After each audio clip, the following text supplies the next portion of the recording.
How do you make found footage fresh in the 2020s? Late Night with the Devil found a way through a specific kind of footage, one that feels unique, the taping of a 70s late night talk show that went horribly wrong. By painstakingly recreating that aesthetic, co-directors and writers Colin and Cameron Cairns make it so much easier to buy the concept. It gets rid of the usual questions. Why is someone filming? Why are they still filming? Who exactly found this footage?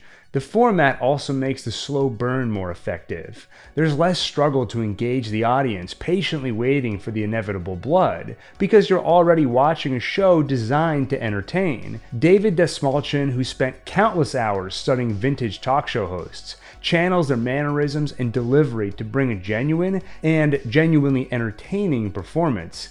It's a fun watch even without the horror, but the promise that it's coming adds a layer of tension, ultimately making the whole thing special. Though to be honest, not that scary, but that's okay. It's still a fun, funny, and spooky affair that I've gladly added to my rotation of annual Halloween viewing. The movie begins with production logos just like any other movie. IFC Films, Shudder, Image Nation Abu Dhabi, Viscreen, and then it looks like the movie starts in claymation. Oh, nope, that's another production logo that just happens to have an intricate lead-in animation. Good Fiend Films, Kinetic or Cinetic, AGC Studios. Now this one has a retro feel, so it must be part of the movie, like a fake intro to the lost tape. Nope. It was real. Then there's Spooky Pictures. How many companies were involved in making this movie? One Take Productions. What? Okay, that last one was fake. But I remember watching this movie in theaters, and there were so many logos, I think the audience thought it was a bit. People actually started laughing. In truth, it's likely just a side effect of being an independent movie. Unlike big studio pictures where one or two major companies foot the bill, smaller movies like this might rely on a bunch of different companies, which all get credit. The real movie begins with a montage painting a picture of the 70s, a mix of real footage and some fictional about a cult dedicated to the demon Abraxas. I'm already on board. I love found footage, I love the late night talk show aesthetic, and I love cults. They make for great horror, and I've always been secretly intrigued by the idea. I just feel like it would give my life real direction and purpose. Hey, if anyone watching this is in a cult with room for another member, let me know in the comments. The montage is accompanied by a deep, documentary-style voiceover, which tells us what we're in for. April 4th, 1971, UBC airs their first episode of the late-night talk show, Night Owl, with Jack Delroy.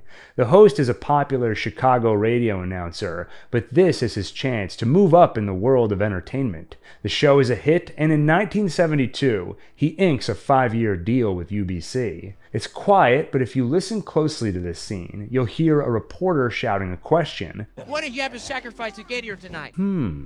Jack is supported by his wife, beloved stage actress Madeline Piper, and The Grove, a men's club located in the redwoods of California, established in the 1800s, frequented by politicians, entertainers, and captains of industry, rumored to practice arcane ceremonies. They hold the power to make and break careers. Despite the support of a wife and an arcane secret society, Delroy still cannot obtain the coveted late-night crown. Ratings go up, but trail behind Carson. September 1976. Tragedy. Madeline, a non-smoker, is diagnosed with terminal lung cancer. In October, she makes a special appearance on the show, huge bump in ratings, most viewed episode of the series, but still a point short of Carson. 2 weeks later, she's dead. It's hard to get a read on Jack's character at this point, partly because his internal motivations are murky and complex. There's no indication Madeline was pressured to be on the show. It seems she's happy to be there to share their memories before the end. But while Jack looks at her with love and care, somewhere behind his eyes you can also sense, boy, this'll be great for ratings. To be fair, it's a bit of a cheat because that feeling mainly comes from the voiceover emphasizing his desperation, but it also comes through in the performance, and we'll see more of it as the show goes on. After that, Jack flees New York and disappears from the media until just 1 month later he makes his return. What's that, by the way? UBC Movie of the Week? Hail Abraxas. They should release that movie as a spin-off. We need more satanic movies. More satanic movies. More satanic movies. Come on, join me. Join me. Join me. Upon his grand return, Delroy grows desperate as Carson only pulls further ahead in the ratings. So he and producer Leo Fisk go out of their way to court controversy, but ratings only continue to fall. That brings us to Halloween night 1977, the start of Sweeps Week, a very important time. Sweeps began in 1954 when market research company AC Nielsen distributed TV diaries and asked people to log everything they watched. Then, in a nationwide sweep, they collected the diaries, crunched the numbers, and handed advertisers the most detailed look at local TV audiences they'd ever had. Nielsen actually kept up using those paper diaries alongside more modern tools all the way until 2017. Rewinding back to Halloween night 77, that was an important week for Delroy to prove the value of his show, and things did not go well. Per the narrator, a desperate Jack plans an episode he hopes will turn his fortunes around. What you are about to see is the recently discovered master tape of what went to air that night, as well as previously unreleased behind-the-scenes footage. It is the live TV event that shocked a nation. Late Night with the Devil. Tonight's Halloween special will feature Christu, a man who can speak to the dead, Carmichael Haig, famed magician and skeptic, Dr. June Ross Mitchell and her patient, the supposedly demon-possessed little girl Lily, who is the subject of Ross Mitchell's new book, Conversations with the Devil. The show starts like any other, playful banter between Jack and his sidekick Gus, topical humor covering everyone from Reggie Jackson to Jimmy Carter. Then it's time for the first of their big Halloween lineup, Christu. If you've seen any talk shows, this will feel very familiar. David Desmalchin, like I mentioned, spent countless hours studying the way talk show hosts talk and move. That included many of them, but the one Colin and Cameron Cairns sent him as reference specifically was Australian talk show host Don Lane. And Jack Delroy is not the only character in this movie based on someone real. The skeptic, Carmichael Haig, is based on real-life magician/skeptic James Randi, who was actually on Don Lane's show and famously clashed with the late-night host. You give us a lot of lip service about all this stuff that you're going to prove. You go against a lady like Doris Stokes who never harmed anybody in her whole life, and you call her a charlatan and a fake. You know a great deal about it. Yes, I do. You said that she was a liar on the radio. You called her a liar. No. And that woman wouldn't lie to I have anybody. never And I don't know called whether the she's lady a right or liar. wrong, I but have she wouldn't never lie to called anybody. the We're lady going for a a commercial fake. break, and you can pick off. We'll be back with that. For the actual look of the movie, it wasn't just about getting the sets right, but also operating cameras the way they did 50 years ago. They hired Matthew Temple as director of photography. He was a trainee back in the 80s, meaning his notes from back then were from what the old school 60s and 70s camera guys taught him. According to Colin Cairn, he dug out those old notes and that became the camera crew's Bible on this movie. They even dug out lights that hadn't been used in 30 years from old warehouses to make things as authentic as possible. For the most part, Christu's act plays out the way you'd expect. I'm getting a signal, the letter P, Peter, maybe Peterson. Well, my wife's name was Peterman. Yes, Peterman, exactly. Her spirit is here with us now. She's dead, right? No, but she did leave me for my neighbor 5 years ago. His first attempt is a flop. There was no Beth or Betty? Correct. There was a Betty. No, you're correct. There was no Beth or Betty. He gives a stronger performance with a mother and daughter who lost someone 5 years ago, a son, a brother. The word Papa comes to him, and wow, that's what Edmund used to call his teddy bear. Now the show is really picking up, until suddenly, a strong, painful signal. Christu is getting the name Minnie. Does that name mean anything to anybody? He sees an unmarried man with a wedding ring. Who is it? The spirit needs to speak with them, and it's as though if no one accepts the spirit, Christu's mind will explode. His eyes roll in the back of his head, and he collapses as the studio lights go out for a moment. Now the spirit is gone. Cut to commercial. But not for us. This is where we get to see that newly discovered behind-the-scenes footage, captured in black and white. In it, we find out Gus is worried. Rumors are swirling of a surprise Jack has cooked up for later in the show. Gus saw restraints and knives. Jack reassures everything's fine. In terms of pacing, the movie has to be careful, because if things go too crazy too soon, it's no longer believable the cameras would still be rolling, and so far, a lot of this can be written off as trickery. Even Jack himself assumes the flickering lights was his producer's doing. The authenticity is important because the tension comes from knowing danger is coming to a place that feels relatively real. Even better if that space is populated by characters we like, so we fear any harm coming their way. And as much as Jack has shown some tendency toward exploitation, it doesn't feel like it comes from an evil place, more of a desperate place, something easier to empathize with. On top of that, he's just fun and charming. So is Gus, who has a layer of purity beyond Jack, as he raises red flags early and often. I love these characters, the fun interplay between them, even Christu, the way he moves and speaks over dramatically, but plays it all with a straight face. That sort of dry humor is my favorite kind, so the movie is funny, feels authentic, you like the characters, and you don't want awful things to happen to them, but the promise has been made. Awful things will happen, so you can't look away. Is Christu the real deal? After returning from commercial break, Jack explores that question with help from once magician Carmichael the Conjurer, now leading skeptic Mr. Carmichael Haig. His organization dedicates themselves to testing potential genuine psi phenomena to see what's real and what's merely trickery. So far, all they've found is tricks, and Carmichael is so confident that's all they'll find, he always carries a $100,000 check, ready to sign to anyone who can show him something real. I love the Carmichael character, and Ian Bliss was perfect casting. Apparently someone else was supposed to play the character, but had to drop out a few days before filming, so Bliss, who was set for a smaller role, moved into this one. He plays the character with such authority that although he can be insulting and rude, he also has credibility. That creates two sources of tension. One comedic, by putting him next to over-the-top characters like Christu, who clash with his skepticism. And the more frightening tension, what'll happen when this staunch non-believer has to face whatever awful thing we know is coming? Carmichael explains how Christu might have faked his act. As Christu storms off, Jack stops him and reveals something.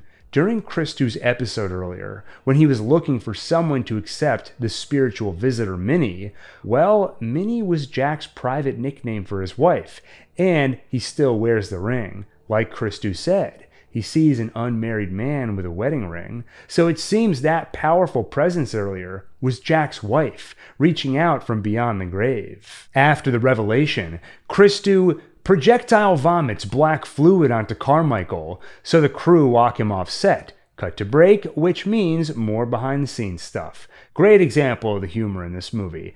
If someone is going to get projectile vomited on, the most hilarious target is Carmichael. And good news from producer Fisk. People are calling in after that last segment, angry and confused.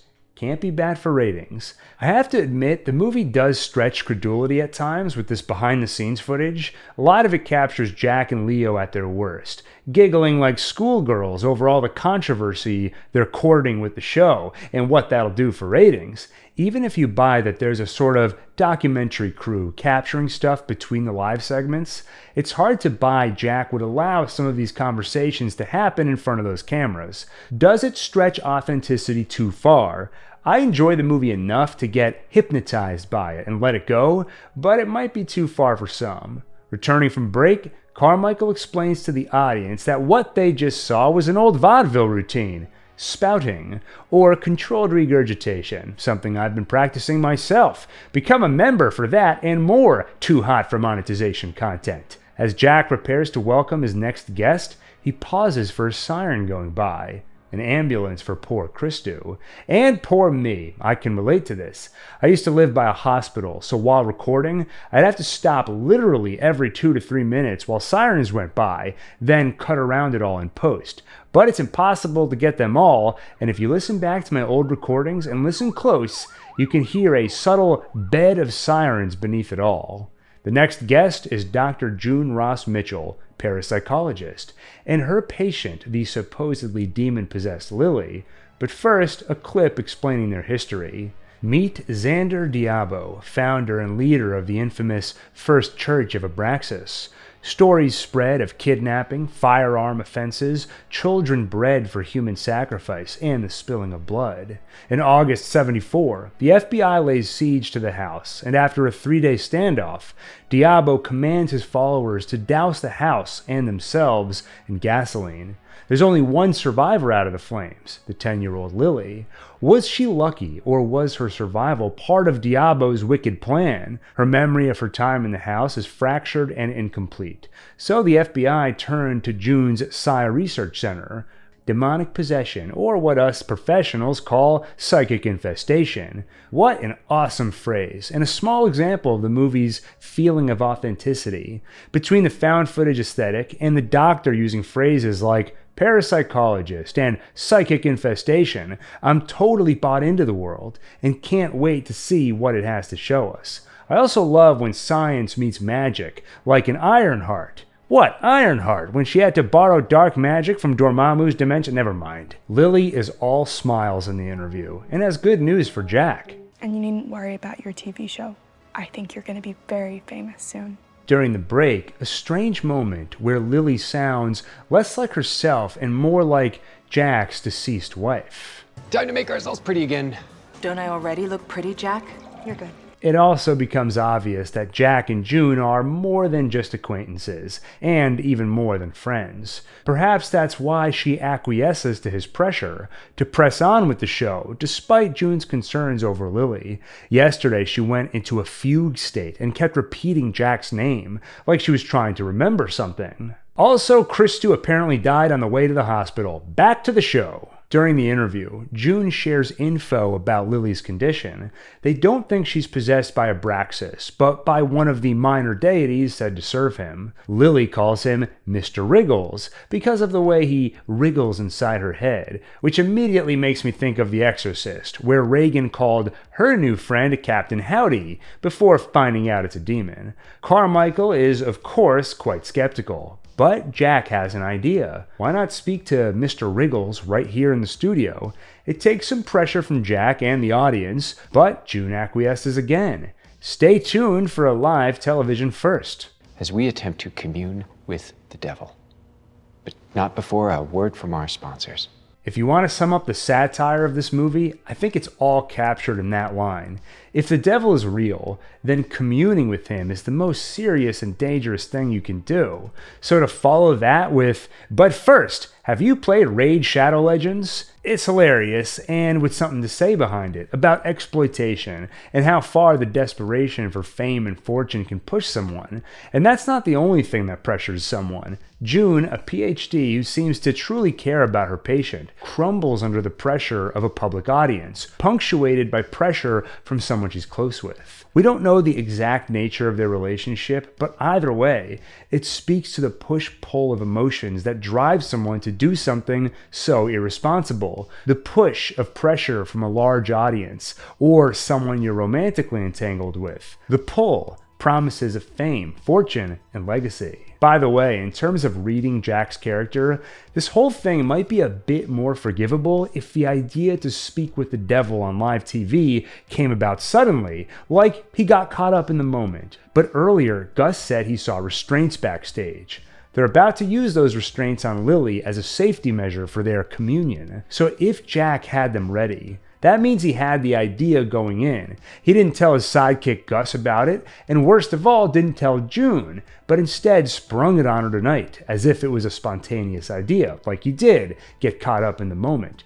Probably because he knew if he asked in advance, she would have refused. The demonstration goes remarkably well. June asks Lily to let herself sleep, and moments later, her Regan from The Exorcist-like appearance makes it clear the demon has taken her place. It says something strange, "Good to see you again, Jack," and reminds him, "We met amongst the tall trees." She taunts him over Minnie, the worms finished her off a long time ago, and then for his obvious relationship with June. Jack and June went up the hill to fuck each other's brains out. Any doubters are quieted when Lily levitates. Wait, is that why this keeps happening? I'm possessed by a demon? Once she lands, the demon is seemingly gone and Lily is back. Honestly, I found this sequence a little disappointing. The movie overall is so unique, and I was hoping that would carry into this sequence, especially since it felt like it was going to start delivering on what had been a slow burn up to this point.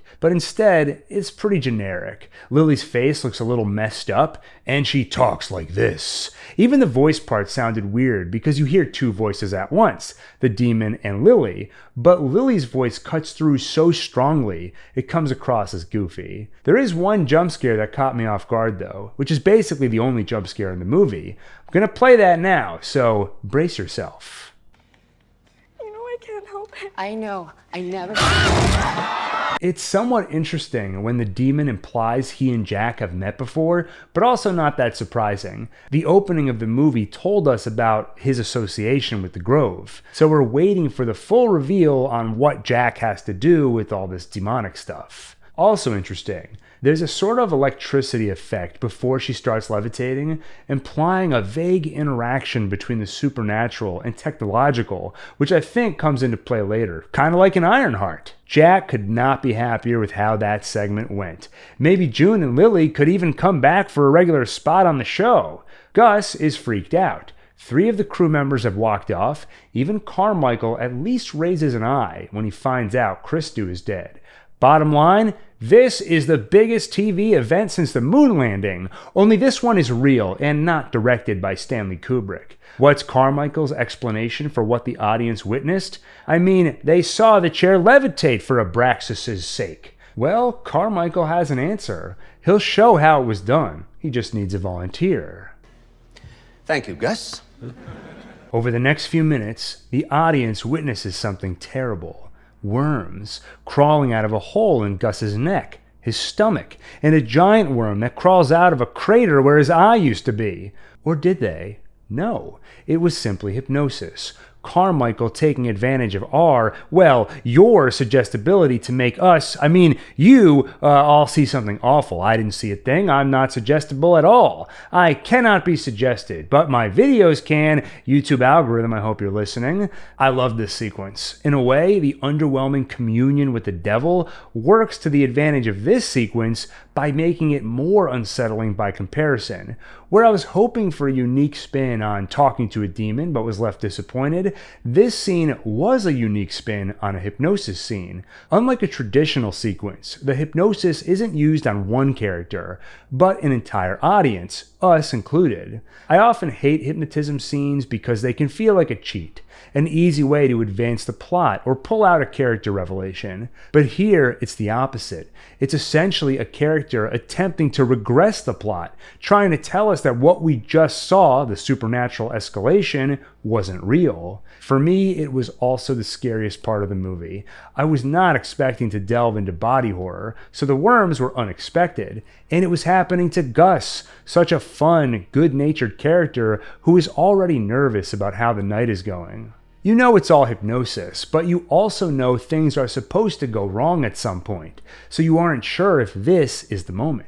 There's even the momentary fake out where Carmichael can't snap Gus out of it until you realize that's just more of his act. The audience is skeptical. No way they were all hypnotized. That's when Jack gets an idea. If what Carmichael says is true, then if they play back the tape, they should see plain as day. No worms, nothing strange of any kind, just Gus acting funny under the influence of a talented hypnotist. It's a small moment, but the bashful way David says, "That is not the way I remember it," is great acting. He seems genuinely embarrassed over falling for the hypnosis. But here's the thing. Carmichael proved to the audience that they can be made to see things that aren't there. But that doesn't mean June did the same thing with the demonic possession.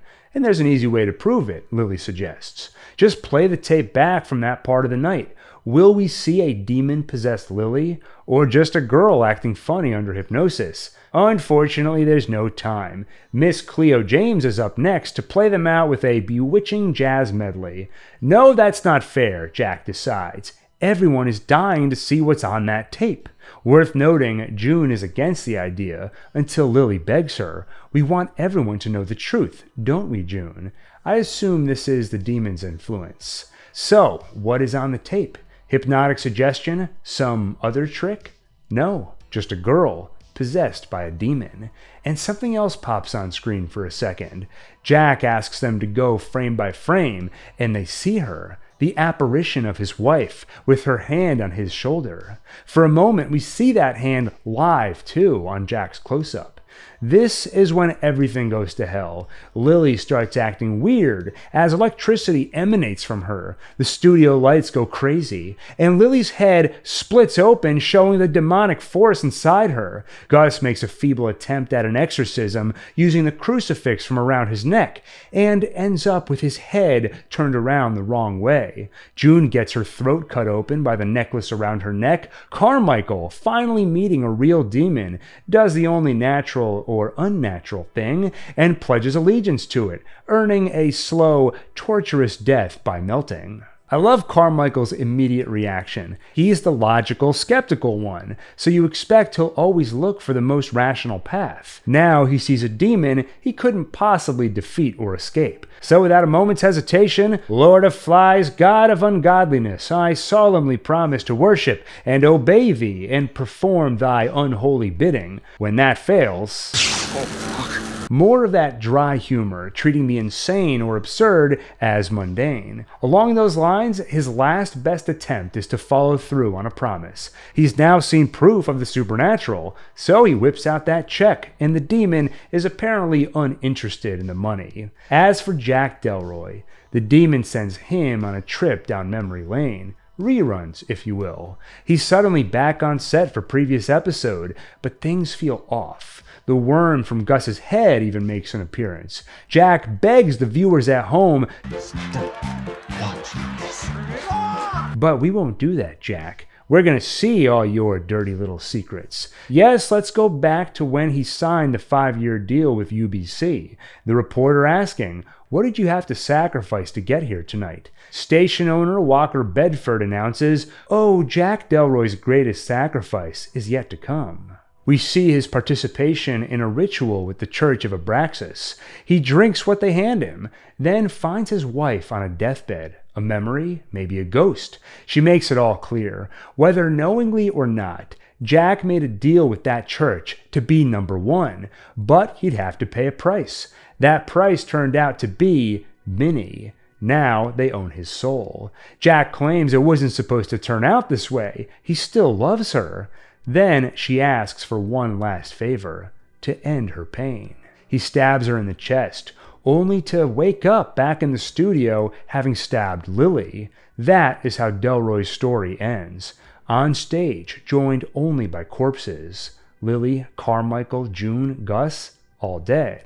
It seems Lily was right. I think you're going to be very famous soon. With a show like that, aired live on Halloween night, how could he not be famous? Some of this is left up to interpretation, but the basics are clear. Jack Delroy made some kind of deal at the Grove to become famous. The cost was the life of his wife, and like the monkey's paw, he does get that fame, but not in the way he expected, unless he thought it'd be by murdering a little girl on TV after a demon slaughters everyone around him. Some questions. Did Jack know the cost of whatever deal he made? He says to his wife, "It wasn't supposed to turn out this way. You have to believe me." If you take him at his word, that implies he didn't know the cost of the deal. Or maybe he did, but thought he could worm his way out of actually footing the bill. Here's what DeSmulchin said about it to The Wrap. "I absolutely don't believe that he consciously chose this. And this is the power of the unconscious, the power of what we open ourselves to and gravitate towards when we are not steering our own ships. Jack is a man who is dealing with overwhelming unprocessed trauma, grief, work, addiction, alcoholism, and his mind is on the fray. And he is not doing the work and not getting the help to heal what is ultimately really broken inside of him. I believe, although not with ill intent, that he has opened a doorway to something that is much bigger, much more dangerous, and much darker than he could have ever imagined." So the details are vague, but either way, it feeds into that theme, how desperation and the other broken parts of us can make us do things we'd like to believe are against our nature, things that might even hurt other people. Another question, What's the point of Jack stabbing his wife, but really stabbing Lily? I think that was just the hallucination the demon used to trick Jack into killing Lily on live TV. And the whole reason the demon possessed her, I think, was to collect on that debt. So with the slaughter of Jack's co-hosts and guests, all that remained was for Jack to commit murder. At that point, the demon no longer required a vessel, it was done with Lily, and could return to hell. And one more question. Is it cheating that this is a found footage movie, yet somehow we're meant to believe all this surreal stuff ended up on tape? It is a bit of a cheat, but you can argue that the demon actually manifested this stuff in a way that it could be filmed. We saw the electricity earlier with Lily floating, and when the demon actually appears, there's a lot of electricity again, implying interaction with all the technology. Maybe imprinting this stuff on tape will help the demon spread its evil? Sure, why not? Personally, I don't hate the ending, but I also don't love it. It feels a bit uncreative, again after such a creative lead-up. So what happens at the end? A demon kills everybody, and then a few minutes of essentially explaining to us that it's all Jack's fault, in a way that feels a little bit inorganic, like the demon sent him on the surreal trip down memory lane more for our benefit than his. Maybe it'd work better for me if the whole thing felt more viciously mocking, like throwing it in Jack's face. Then it would feel less like exposition explaining the hidden backstory, and more like the demon's final blow. All that said, this movie is much more about the journey than the destination. The secret ingredient is the vibe, the feeling that you're genuinely watching a rediscovered tape from the 70s where a bunch of weird stuff happened. It's a lot of fun, and like I said, it is officially part of my annual Halloween viewing. Month of Terror continues tomorrow with 28 Years Later.